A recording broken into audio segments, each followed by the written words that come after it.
تلویزیون نگاه کردن یا تلویزیون گفته ایستاده است ما نماز میخونیم، این چی میشود؟ یعنی در حالت تلویزیون تماشا کردن آیا جایز است؟ یا در حالت تلویزیون میگوید ما و شما نماز خونده ایستاده ایم، نماز ما چی میشود؟ این السمع والبصر والفؤاد كل اولئک کان عنه مسئول. صدق الله العظیم. خدا به شما میگوید با درستی این که گوشهای شما، چشمهای شما، دلهای شما، اینها نعمتی هستند که ایرا نه یگان پادشاهی بر شما داده است. اینا یک نعمتی هستند که هیچ طبیب برای شما راست نکرده است، بلکه این نعمت من بر شما دادم و از شما این نعمت‌هایی که دادم، این نعمت‌ها سوال کرده می‌شوند که در کدام راه تو این استفاده کردی. تلویزیون اگر ما اخبار نگاه کنیم باکی ندارد. اگر از تلویزیون ما و شما اگر یگان پند موعظه باشد نگاه کنیم باکی ندارد. یا امروز کسیته هایی که از امر معروفا ثبت شده ایستاده است برده در تلویزیون تماشا کنیم باکی ندارد. لکن پناه به سوی خدا از آن رقص بازی که شما نگاه میکنید، پناه به سوی خدا از آن صورتهای پورنوگرافی که در تلویزیون ما و شما، زنهای لوچ، مردهای لوچ یک جا هستند، ما و شما به سوی او نگاه میکنیم. رسول اکرم میگوید العینان تزنیان و زناهما النظر. چشمها هم زنا میکنند و زنای چشم چی است؟ نظر کردن به سوی حرام کرده های خدا. شما وقتی که اگر بر تلویزیونی که نگاه میکنید در او رقص بازی است، یا در او مثال بگیم بدنهای لوچ است، یا دیگر معرکه های فاسده که خدا بر اونا حرام کرده است، این چشمها را به سوی او روان میکنید. به خدا قسم حدیث پیغمبری خدا است در چشمهای شما و گوشهای شما سرب دوزخ ریخته میشود. شما این احتیاط کنید، هیچگاه نظر بر این نکنید. این هم یک داعی همون یهودیا هست که امروز ما و شما را تبلیغ با سوی همون حرام ها میکنند. از دجال دیده همین تلویزیون امروز بدتر است. خیلی با احتیاط باشید. همان چیزی را که اسلام برای شما رخصت داده است همون را نظر کنید، بر هر حرام کرده های خدا نگاه نکنید. در حالت تلویزیون اگر گفته ایستاده باشد، شما اگر نماز میخوانید در نماز شما کراهیت پیدا میشود، تلویزیون خاموش کرده شود بعد نماز خوانده شود.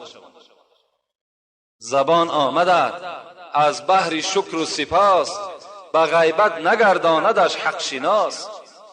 گذرگاه قرآن و پند است و گوش، با بهتان و باطل شنیدن نکوش. دو چشم از پی صنع باری نکوست، ز عیبی برادر فرو گیر نکوست. خدا رحمت کند سعید به ما و شما حضرت شیخ سعدی را که بر ما و شما خبر میدهد. چی میگوید؟ این زبانی که خدا در کام شما جا کرد این برای ذکر و سپاس او ذات است.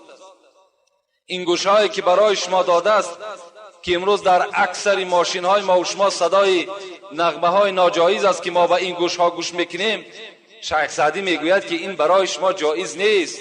نه یک شیخ سعدی بلکه خدای شما، پیغمبر شما را منع میکند از گوش کردن این. و این چشم هایی که خدا بر شما داده است اینا برای چی است؟ برای این بزرگی خدا را مشاهده کردن است. شما آسمان را نگاه کنید بی ستون، این ذاتی که خالق همه ما و شما است چگونه نگاه دارد. زیر دریا را نگاه کنید، اینا را شما مشاهده کنید. این چشم برای این است.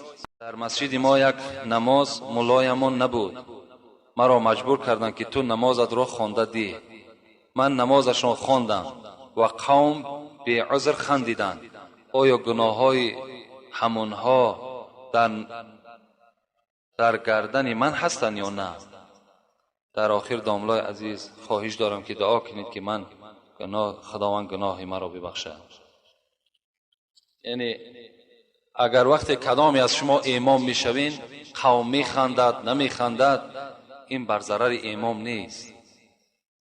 قوم اگر چی نغمه‌ای که از پس امام کردن میگیرد، در نزد خداوند جوابگر قوم است نه امام است. پیغمبر خدا بر شما میگوید اعبد الله کانک تراه فان لم تکن تراه فانه یراک. خدا را چنان عبادت کن که همچنان که خدا در پیش تو است. فان لم تکن تراه فانه یراک. رسول اکرم و اگر چند خدا را تو نمیبینی لیکن خدا تو را میبیند. و آن خنده و آن نغمه هایی که از پس امام کدام قومی که میکند او را البته خدا نظارت کردیسه و در نزد خداوند البته گناهکار میشود. این با ملا امام هیچ تأثیری ندارد. خدا این برادر گناهایی که کرده است و حرمت این روز جمعه خدای با فضل کرم خود مغفرت بسازد. اولا بسیار بخشش دو سوال مرا بسیار دقت میدهد. شاید وسواس شیطان باشد یا جواب داشته باشد. گویید یکم خدا چی مقدار است؟ اندازه‌اش، درازیش، پهنیش. دویم سوالی که کرده است برادر، خدا جای مخصوص دارد؟ یعنی خانه اساسیش در کجا است؟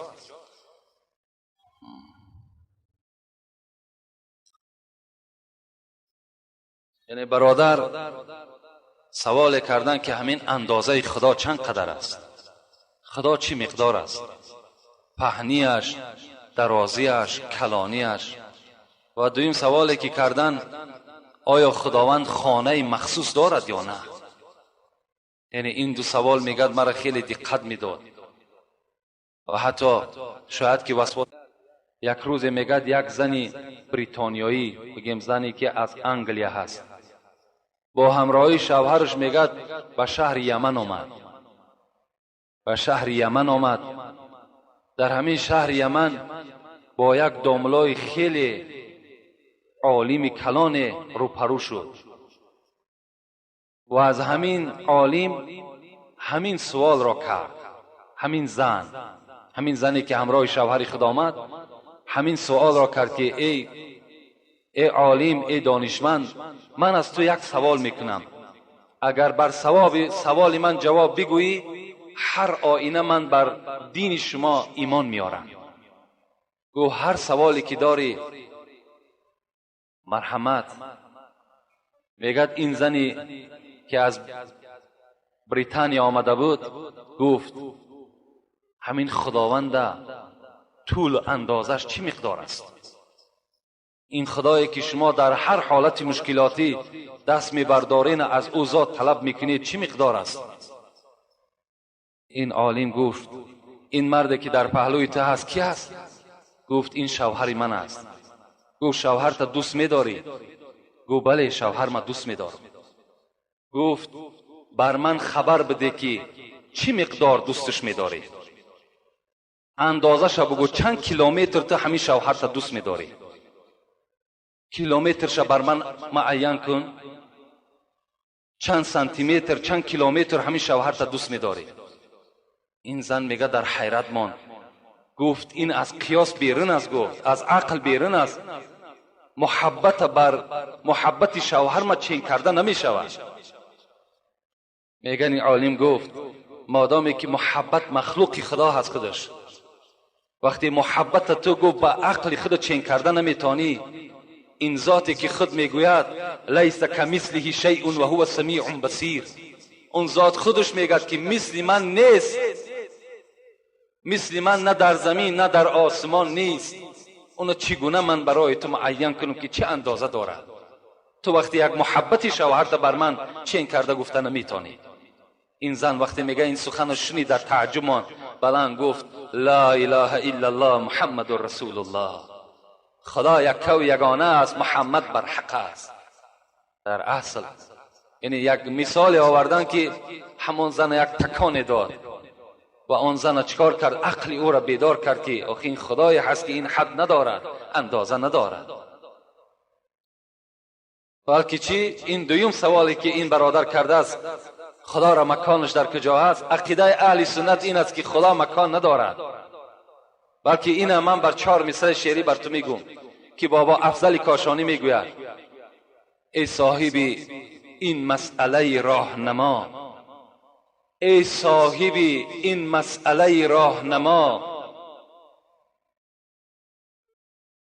میدان به یقین، میدان به یقین که لامکان است خدا.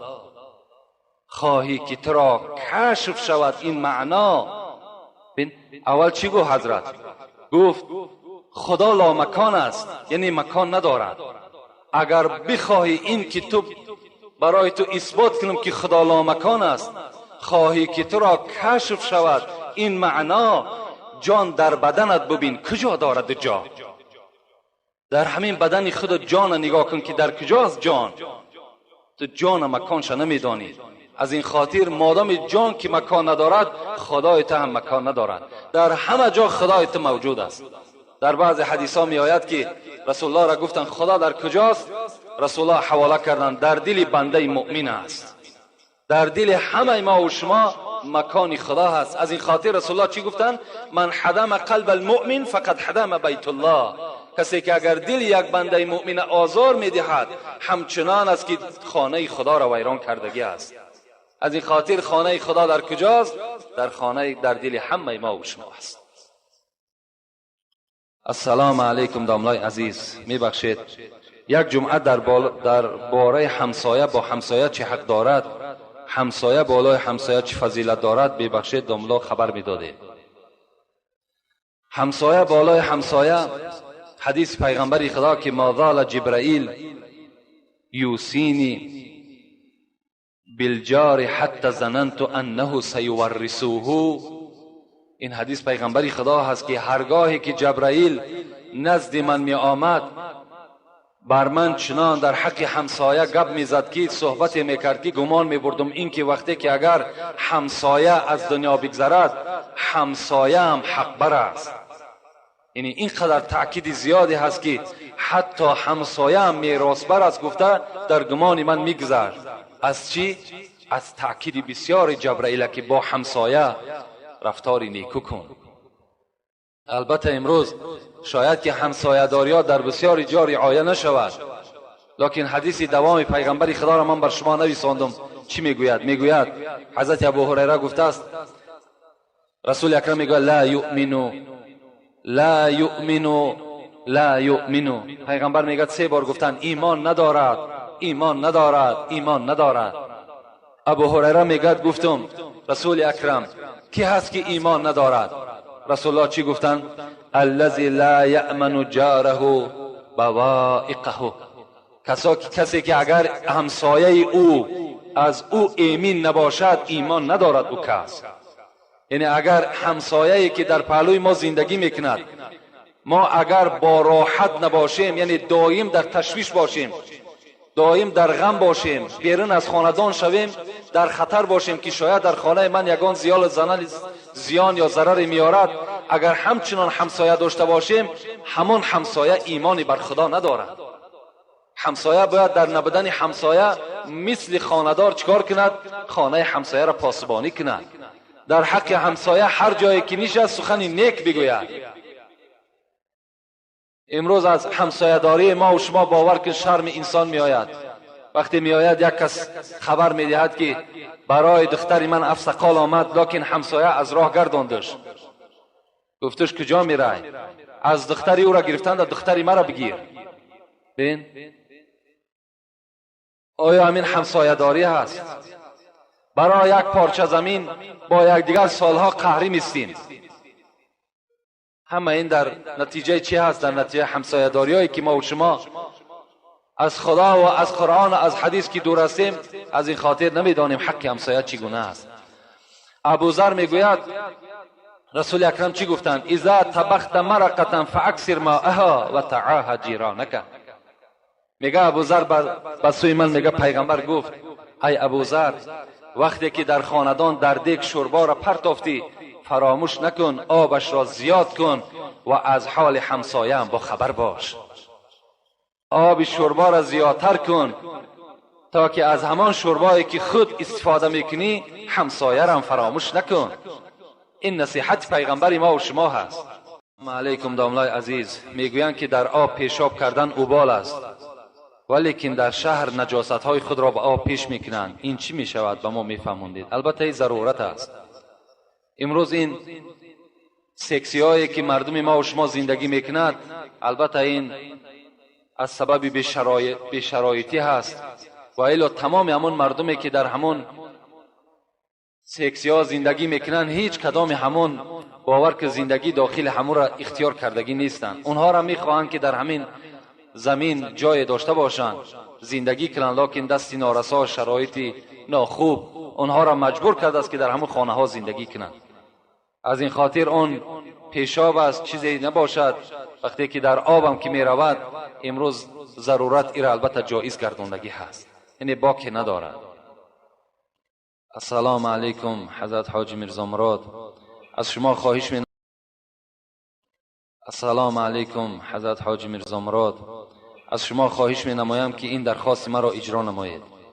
من در یکی از نمازهای جمعه از زبان شما یک غزل مولوی جنونی را شنیده بودم و تنها 2 مصرع اولی آن در خاطرم هست که چنین است: تو طمع داری که با چندین گناه داخل جنت شوی ای روسیا.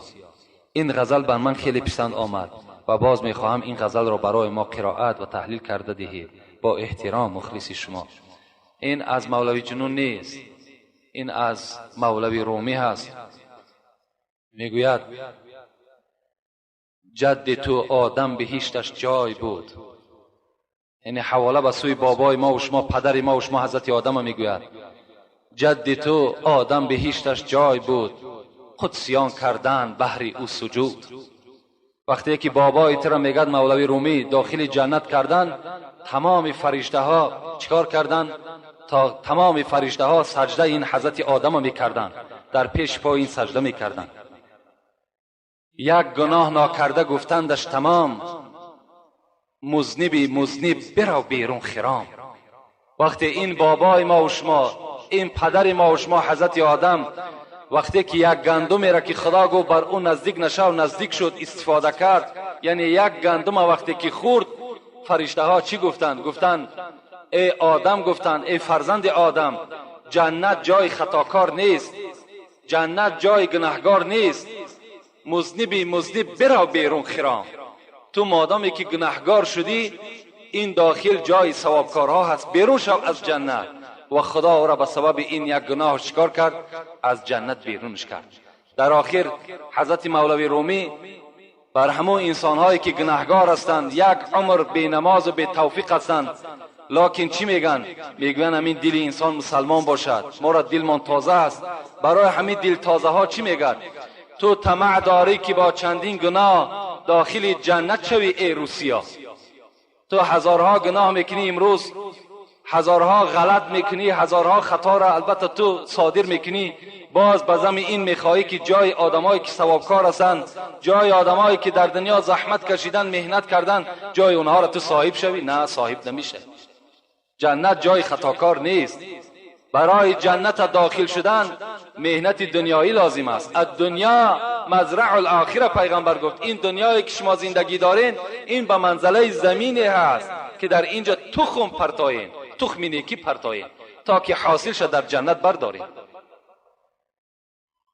کاری ثواب ماندگی باز امروز خواهر پای ما و شما را بین ملامت میکنن که تو سطر داری یا تو نماز جمعه میرای.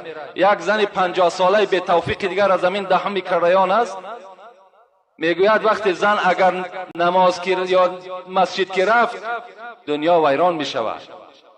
اون نمیداند که خود ویران است، نمیداند که خود بیچاره دوزخی هست. از آمدن زن بر مسجد چی میشود؟ نورانی میشود، آباد میشود.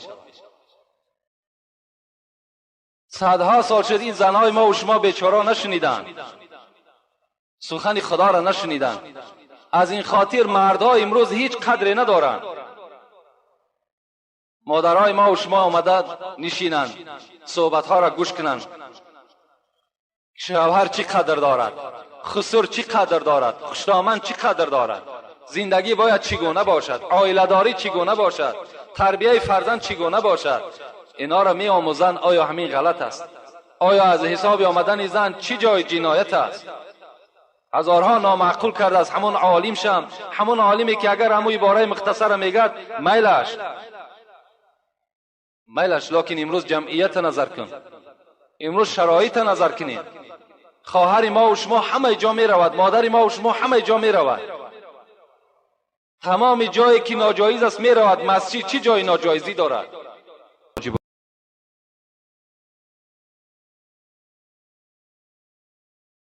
علیکم داملای عزیز، یک سوال دارم.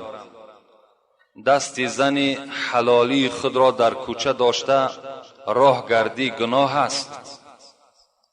یعنی مردی که اگر با همراهی زنی خودش اگر در کوچه دستی او را می قپد راه می گردد، آیا در اسلام همین گناه است یا نه؟ رسول اکرم می گوید الحیاء کله خیر. داشتن زن، دست زن داشتن شوهرش گناه نیست، لیکن نه در کوچه. در کوچه داشتن دست زن یا از میان او داشتن یا از گردن او داشتن، این عادت مردم مسلمان نیست.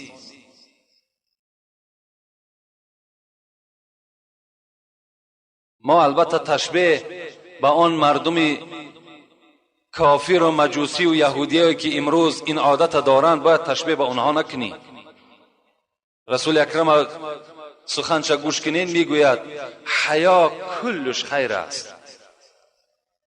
ابو سعید خدری چی میگوید؟